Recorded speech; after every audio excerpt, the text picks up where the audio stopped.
क्या आपको पता है आपकी गाड़ी में जो पेट्रोल है वह पृथ्वी की करोड़ों साल पुरानी यादों का तरल रूप है।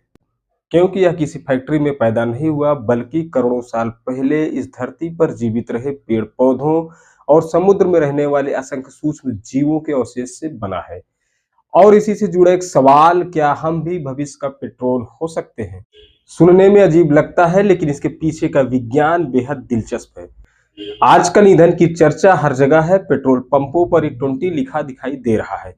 कोई इथेनॉल ब्लेंडिंग की बात कर रहा है, कोई इलेक्ट्रिक गाड़ियों की, तो कोई बढ़ती ईंधन कीमतों की। लेकिन इन सारी चर्चाओं के बीच सबसे जरूरी सवाल कहीं पीछे छूट गया है। आखिर पेट्रोल, कोयला और प्राकृतिक गैस बनते कैसे हैं? नमस्कार, मेरा नाम है अरविंद यादव। इस सवाल का जवाब जानने के लिए हमें करोड़ों साल पीछे चलना होगा।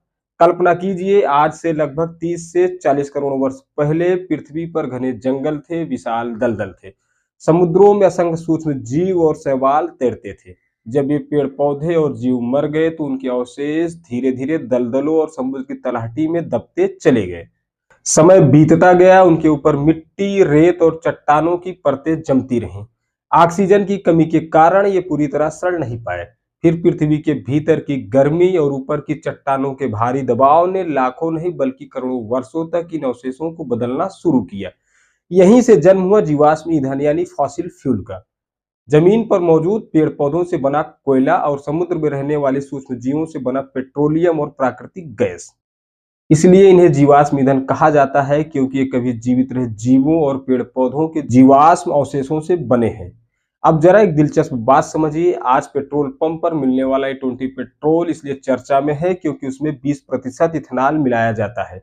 इथेनॉल गन्ने, मक्का और दूसरे कृषि उत्पादों से बनता है। यानी अगली फसल आएगी तो उसे फिर से बनाया जा सकेगा। यही नवीकरणीय संसाधन होते हैं।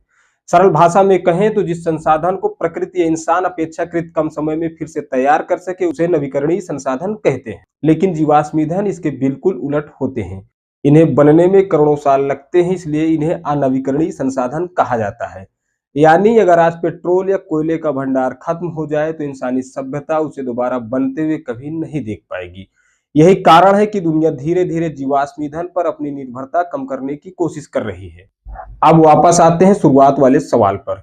क्या हम भविष्य का पेट्रोल हो सकते हैं? वैज्ञानिक दृष्टि से जीवाश्म ईंधन कभी जीवित रहे जीवों के अवशेषों से ही बनता है। लेकिन आज के समय में इंसानों के साथ करोड़ों वर्षों तक वैसी भूवैज्ञानिक परिस्थितियां बनना लगभग असंभव है। इसलिए इसे एक वैज्ञानिक कल्पना की तरह समझा जाना चाहिए, वास्तविक संभावना की तरह नहीं। लेकिन इस सवाल का मकसद सिर्फ एक बात समझना था